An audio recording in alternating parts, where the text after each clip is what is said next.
บัดนี้เฮามันสิมาเบิ่งผลงานเฮาเนาะที่เฮาเฮ็ดแล้วคือตัวนี้เนาะเฮาเฮ็ด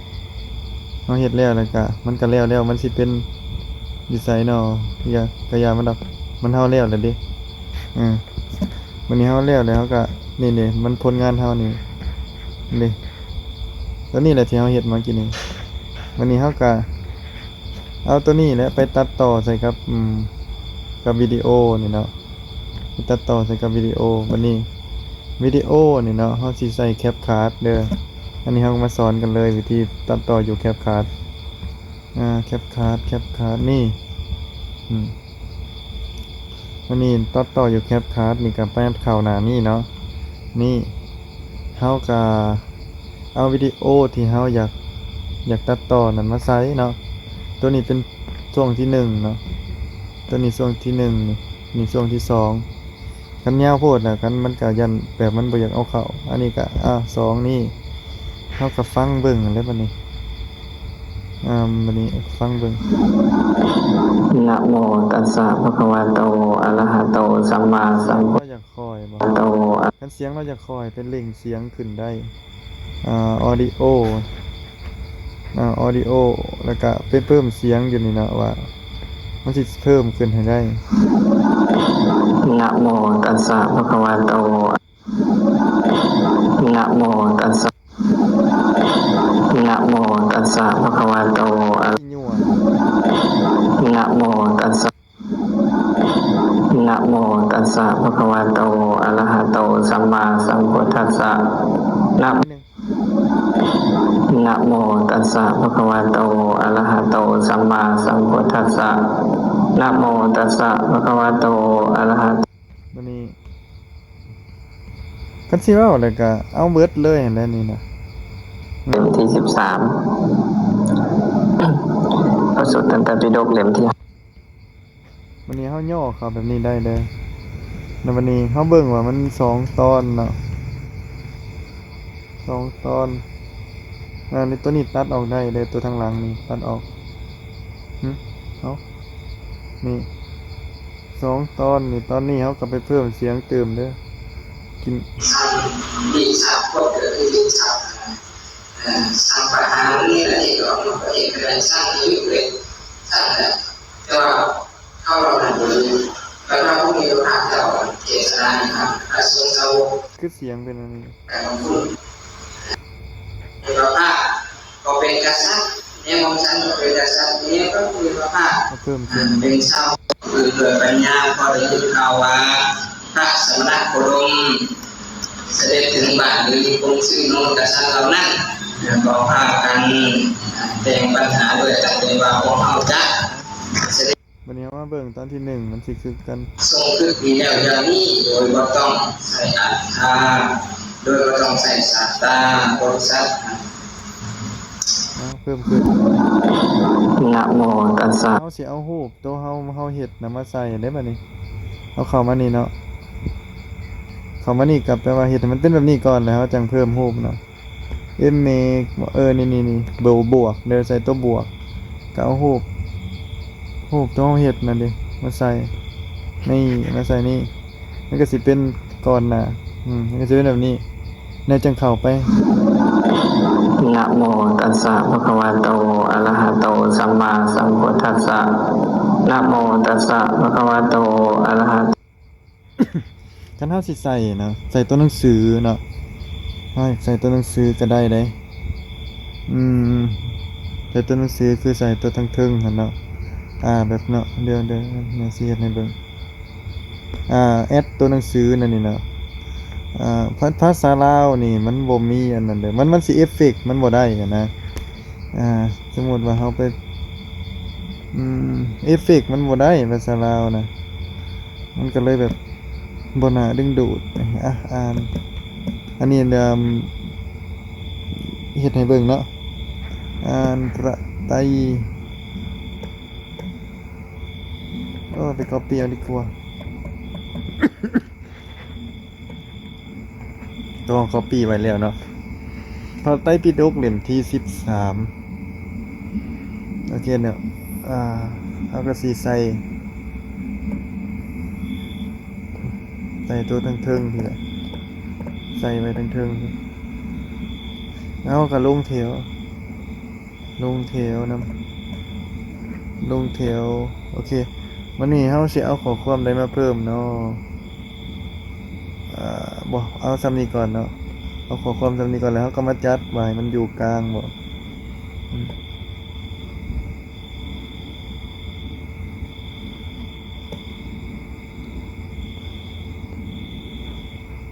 แล้วก็มาใส่เอฟเฟกต์ต่างๆเนาะ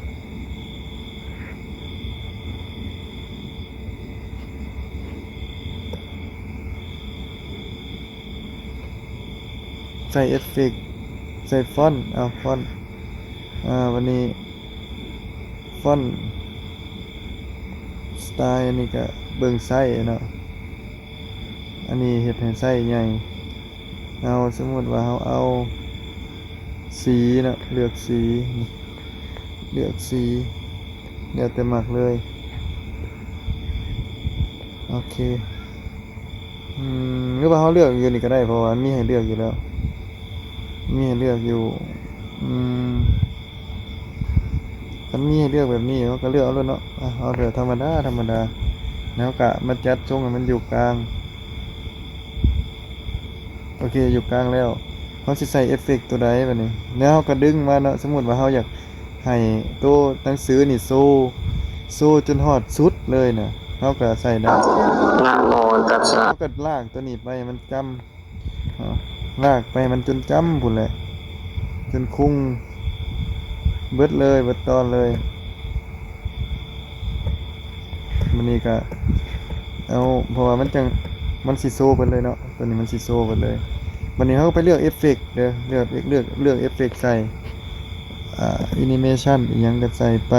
เอฟเฟกต์บ่เอฟเฟกต์สิใส่เอฟเฟกต์ตัวใดเนาะ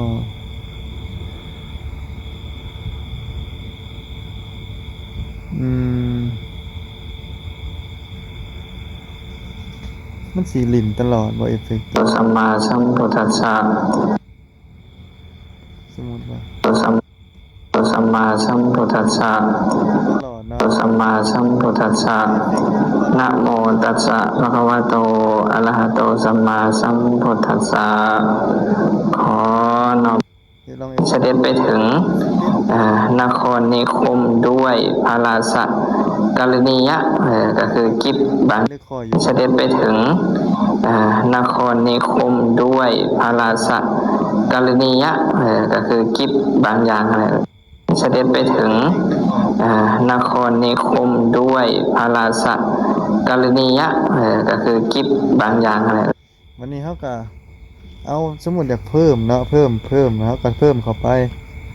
เพิ่มภาษาเพิ่มเข้าไปว่ามันเป็นสูตรใดคือเราไปเบิ่งนำกันว่าสูตรตัวนี้เนาะเราก็ต้องใส่ว่าเพิ่นเกี่ยวกับสูตรใดนึงนี่เนาะสูตรที่9นี่เอาcopy เอาแล้วแหละแล้วก็ไป copy ใส่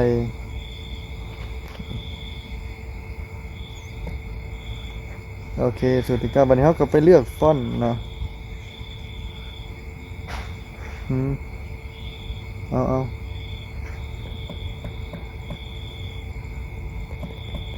มันอยากกายได้เขา copy กายได้กี่นี่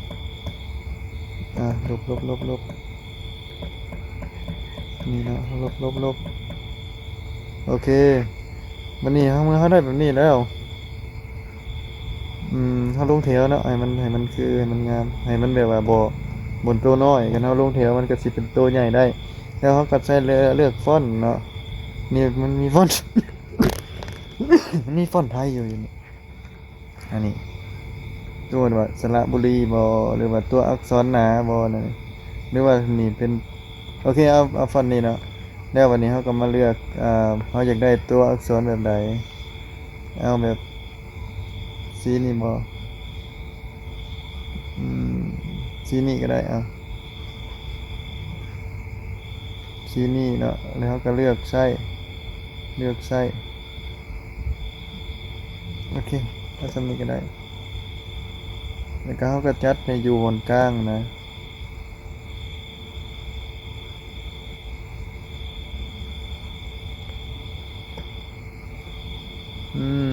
อยู่กลางเนาะเอาไส้น้อยลงก่อนนี่ก็ได้ไส้โอเคไส้น้อยลงก็ได้มันใหญ่กว่าเนาะโอเคสำนี้แล้ววันนี้เขาก็สิใส่เอฟเฟกต์หยังวันนี้มันก็มีให้เขาเลือกหลายอย่างอยู่ได้เอฟเฟกต์ตัวนี้บ่มันสิตลอดหรือว่าเอฟเฟกต์ตัวนี้ ดีเลยศรัทธาแหงเลยสงสัยอยากรู้ มันเอฟเฟกต์ตัวนี้มันสิใช้ได้แต่เทื่อเดียวเนาะใช้ได้แต่ทางตอนขึ้นว่าได้เดี๋ยวเด้อลองเขาก็ลองเบิ่งว่ามันสิใช้ได้จังได๋ อยากเขาอยากเป็นญาติกับพระพุทธบาทเจ้าคือศูนย์ก้อนที่ได้เราเกี่ยวกับของอัน บ่มันบ่ได้ตลอดหรือว่าแล้วแต่คนมักเด้อเฮาก็ที่ใส่ดอกว่าอะเดามันโอ้ยเนาะเมื่อกี้นี้กับเฮาอันนั้นก็ได้เฮาแบบว่าแบ็กเอานี่นะนี่ย้อนคืนย้อนโอเคเอาตัวหนังสือตัวเก่าเนาะแต่ว่าเฮาสิไปใส่เอฟเฟกต์ตัวใหม่ดึงลากไปเป็นนี้ก่อนเฮาสิใส่เอฟเฟกต์ตัวแอนิเมชันที่ว่าเฮาเลือกเอาเลยบัดนี้ตัวใดเนาะตัวนี้ก็ดี ดีเลยศรัทธา หรือว่าตัวนี้ ดีเลยศรัทธาแหง ตัวนี้เลือกให้ว่ามันไป ดีเลยศรัทธาแหงเลย สิหลัง ดีเลยศรัทธาแหงเลยสงสัยอยากรู้อยากเขา ตัวนี้เนาะ ดีเลยศรัทธาแหงดีเลยศรัทธาแหงเลยสงสัยดีเลยศรัทธาแหงเลยสงสัยอยากรู้อยากเขาเฝ้า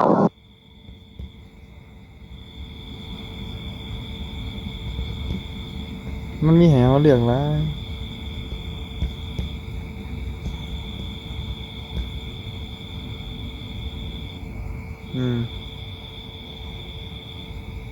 ตัวนี้ก็ได้นี่มันสิเต้นตลอดนะ ดีเลยศรัทธาแหงเลยสงสัยอยากรู้ แล้วก็ ดีเลยศรัทธาแหงเลยสงสัยอยากรู้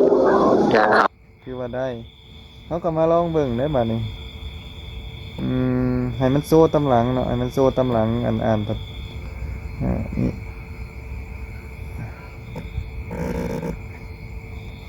ขยายเบิ่งว่ามันใส่หม่องไหนมันสมควร ตัวนี้เนาะเอาใส่เอฟเฟกต์ให้มันก่อนเข้ามาเนาะก่อนเข้ามาเห็นเพิ่นนี่เนาะเอาสิใส่เอฟเฟกต์ตัวใดเนาะเด้อปึ๊บเนาะหมุนหัวมาเลยบ่ป้าตัวคือเป็นสิหมุนหัวแท้เนาะคือสิหัวหมุนแท้หรือว่าเอาตัวนี้คืออยู่เอาไปตัวนี้ตัวนี้ตัวที่ว่ามันต่อเนื่องกันก่อนสิฮอดนี่เนาะปึ๊บเนาะ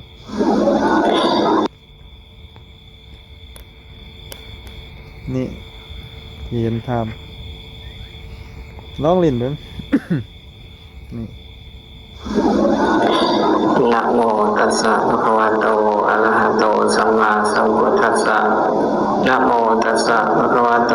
อะระหะโตสัมมาสัมพุทธัสสะ ซาพ่นเฮาตื่มซาพ่นเฮาอันนี้เอาลดลงเอาเป็นนิ้วเนาะเอานิ้ว เจ้าสักยะ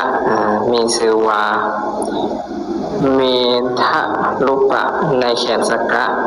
ก็สมัยนั้นแหละพระ นี่จ้ะ เจ้าสักยะมีชื่อว่ามีทะลุปะในแขนสักกะก็สมัยนั้นแหละพระเจ้าประสิทธิโกศลเสด็จไปถึงเจ้าสักยะมีชื่อว่าเจ้าสักยะมีชื่อว่า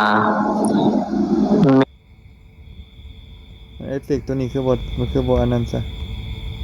มันเอฟเฟกต์ตัวนี้นะเป็นอันใดเลย ติยสูตรเล่มจากพระไตรปิฎกเล่มที่13 พระ สุตตันตปิฎกเล่มที่5มัชฌิมานิกาย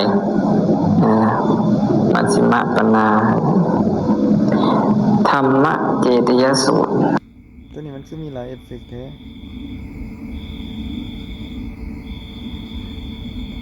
มันเห็นว่าโทรศัพท์มันต้องใส่โทรศัพท์แฮง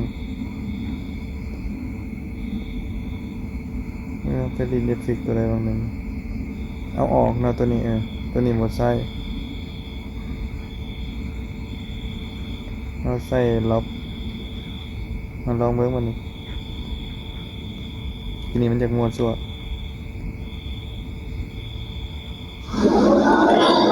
นะโมเดี๋ยวหูมันคือเป็นสีแปลกๆว่ะเขาลืมตัดออกมองนี่บ่บ่แม่นเนาะเป็นผนังเนาะนี่ฟังเบิ่งมันโอ้ยในโฆษณาเขาก็เอาออกมันสิมีโฆษณายาวเติบเนาะปึ๊บนะโมตัสสะภะคะวะโตอะระหะโตสัมมาสัมพุทธัสสะนะโมตัสสะภะคะวะโตอะระหะโตสัมมาสัมพุทธัสสะเขาสิมันโซ่ตอนไหนตอนธรรมิกทุกองค์ที่อยู่ภายในอารามตอนเพิ่นสิขึ้นเนาะสิ เจติยสูตรเล่มจากพระไตรปิฎกเล่มที่13พระสุตตันตปิฎกเล่มที่5มัชฌิมานิกายมัชฌิมปนาธรรมเจติยสูตรนี่ตอนเพิ่นว่ามัชฌิมปนาธรรมเจติยสูตรตอนเพิ่นว่าธรรมะเจติยสูตรเจติยสูตรธรรมะ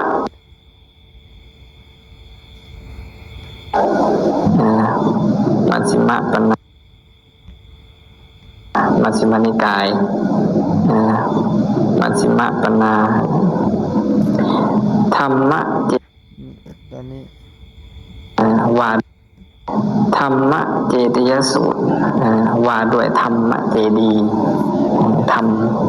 มเจดีเปลี่ยนสีบ่งามนี่เขาก็เปลี่ยนสีอยู่ไซเนาะเปลี่ยนสีแดงหรือว่าขาว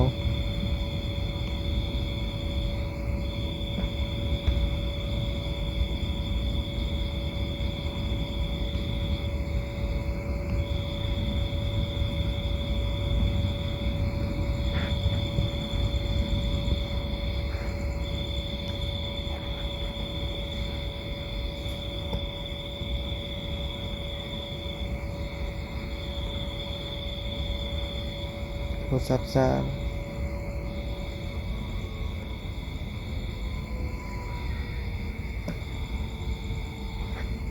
อันนี้แหละสีนี้เจดีธรรมเจดีธรรมมันเป็นเจดีพระสูตรนี้บอกเกี่ยวกับควบใหญ่พอบ่เนาะเดี๋ยวย่อลงอีกก่อน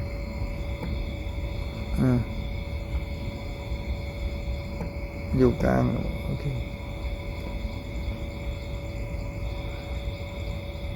ที่ว่าเอามาอยู่นี่กันเลย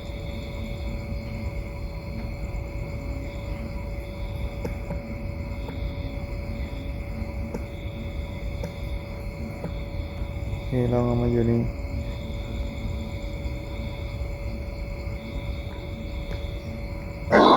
ธรรมเจติยสูตรว่าด้วยธรรมเจดีธรรมเจดีธรรมนั้นเป็นเจดีพระสูตรนี้บอกเกี่ยวกับควบเรื่องใสพอร์ตออกเลยคันเขาพอใจแล้วก็ไป export ออก exporting มัน26 นาทีนี่แหละแล้วมันไปเบิ่งว่าเขาสิตัดตัวใดทั้งหลังนะทั้งหลังเขาควรตัดบ่เขาก็ไปเบิ่งว่ามัน ดีสามคนเกิดขึ้นสามสร้างปัญหานี่แหละที่เราประเทศก็ได้สร้างที่วิกฤตสร้างแต่แต่ว่าเข้าเราหนังนี้ไปว่าพวกนี้เราอาจจะเทศนาครับกระทรวงสาธารณสุขทั้งหลายหรือบริษัทซีนี่นะก็ตั้งใจมีเสียงกระแอมกระไอตั้งใจฟังนะเพิ่นก็เลยคิดว่าโอ้อัศจรรย์เนาะเป็นธรรมอันหนึ่งที่น่ายินดีแล้วก็ต่อมาอยู่วันนี้ กระชากทั้งหลายมีความเพียรมีที่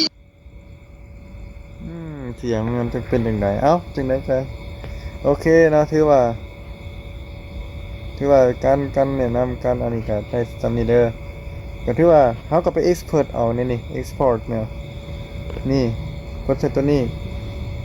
แล้วมันก็ไปเบิ่งโฆษณาเขาแหละ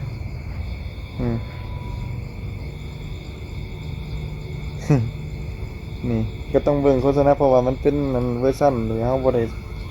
ได้ซื้ออันนี้ต้องได้เบิ่งโฆษณาเขา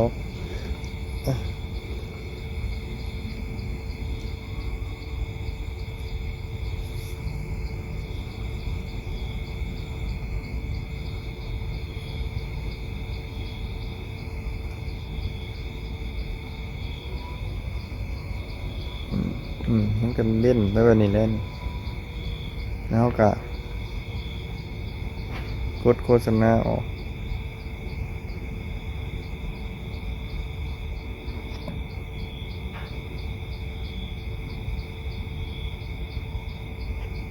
no interest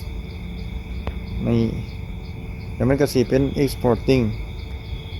720 พิกเซลแล้วก็รอได้บ่นี่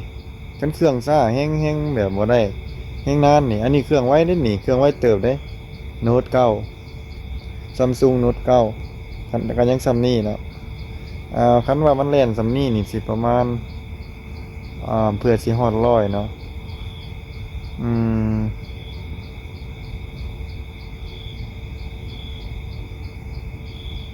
นาทีหนึ่งได้นาทีหนึ่งได้5%สมมติว่านาทีหนึ่งได้5%กับ20นาที